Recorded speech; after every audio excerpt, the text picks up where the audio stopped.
నమస్కారం. ఏటీవీ హెల్త్కి స్వాగతం. ఆరోగ్యమే మహాభాగ్యమని అన్నారు. కానీ ప్రస్తుత సమాజంలో వయసుతో సంబంధం లేకుండా చాలామందికి దీర్ఘకాలిక వ్యాధులు వస్తున్నాయి. అందులో ప్రధానమైనది, ప్రమాదకరమైనది అధిక రక్తపోటు. దీన్నే ఆంగ్లంలో హై బీపీ అని అంటారు. ప్రపంచవ్యాప్తంగా ఎక్కువ శాతం ప్రజలు హై బ్లడ్ ప్రెషర్ సమస్యతో బాధపడుతున్నారు. వైద్యులను సంప్రదించి వీలైనంత తొందరగా తగిన చర్యలు తీసుకోకపోతే ప్రాణానికే ముప్పుగా మారుతుంది. చిత్రం ఏంటంటే హై బ్లడ్ ప్రెషర్కు ఎటువంటి లక్షణాలు సరిగా ఉండవు. దాంతో మనకు హై బీపీ ఉందని తెలుసుకోవడానికి ఎంతో సమయం పడుతుంది.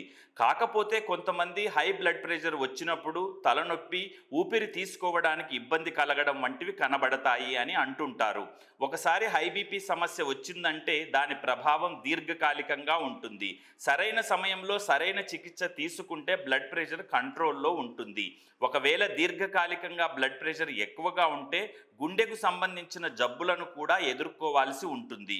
ఎప్పుడైతే గుండె బ్లడ్ను పంప్ చేయడానికి ప్రెషర్ ఎక్కువ పెట్టాల్సి వస్తుందో ఆ పరిస్థితినే హై బ్లడ్ ప్రెషర్ అంటారు. దీన్నే అధిక రక్తపోటు అని కూడా అంటారు. దీని బారిన పడిన వారికి బ్లడ్ ప్రెషర్ 140 mmHg 90 mmHgకు పైబడి ఉంటుంది. కొంతమందికి ఈ హై బీపీ చిన్న వయసులోనే వస్తుంది. ఇది వారి శారీరక మానసిక స్థితిని బట్టి ఉంటుంది. ఒకవేళ హై బ్లడ్ ప్రెషర్ను చిన్న వయసులోనే ఎదుర్కొంటే ఆరోగ్యం దెబ్బతినే ప్రమాదం ఉంటుంది. యవ్వనంలోనే హై బ్లడ్ ప్రెషర్ రావడం వల్ల బ్రెయిన్ స్ట్రక్చర్ మీద ఎంతో ప్రభావం చూపిస్తుంది. ఆరోగ్యం దెబ్బతింటుంది. తాజాగా ఒక పరిశోధనలో తెలిసినది ఏంటంటే యుక్త వయసులోనే హై బీపీ ఉండడం వల్ల బ్రెయిన్ స్ట్రక్చర్పై తీవ్ర ప్రభావం చూపిస్తుందని వెల్లడయ్యింది. మన జీవనశైలి, మానసిక ఒత్తిడి, శారీరక వ్యాయామం లేకపోవడం వంటి అనేక అంశాలు హై బీపీ రావడానికి ప్రధానమైన కారణాలుగా తెలుస్తున్నాయి. దీనివల్ల ఎన్నో రకాల జబ్బుల బారిన పడే అవకాశం ఉంటుంది.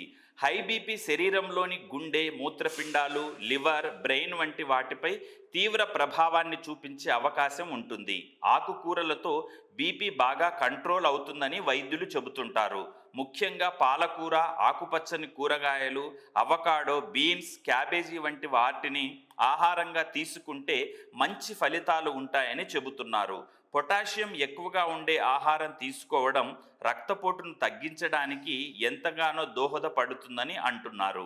హై బీపీని నియంత్రించడానికి మనం తీసుకునే ఆహారంలో వెల్లుల్లిని అధికంగా తీసుకోవడం మంచిదని, దీనివల్ల కండరాలకు విశ్రాంతి దొరికి రక్తనాళాలు రిలాక్స్ అవుతాయని అంటారు.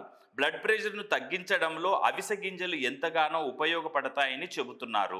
అవిసె గింజలు కూడా సూపర్ ఫుడ్ అని, వాటిలో బీపీని నియంత్రించడానికి అవసరమైన ఒమేగా 3 ఫ్యాటీ యాసిడ్లు ఉన్నాయని, అవి బీపీని కంట్రోల్ చేయడానికి కీలకంగా పనిచేస్తాయని చెబుతున్నారు.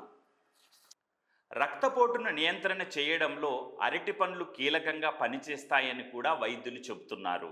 అరటి పండ్లలో పొటాషియం ఎక్కువగా ఉండడం వల్ల ఇది బీపీని తగ్గిస్తాయని చెబుతున్నారు. అధిక రక్తపోటును నిరోధించడానికి మనం తీసుకునే ఆహారంలో పిస్తా పప్పును కూడా చేర్చుకుంటే మంచిదని చెబుతున్నారు. దీనిలో ఉండే ఫైబర్, అధిక ప్రోటీన్ బీపీని కంట్రోల్ చేయడానికి ఎంతగానో ఉపయోగపడుతుందని చెబుతున్నారు. Hi, this is Shiva Reddy, Tollywood movie and mimicry artist. ATV Health, ATV Devotional and ATV News. Please subscribe, like and share.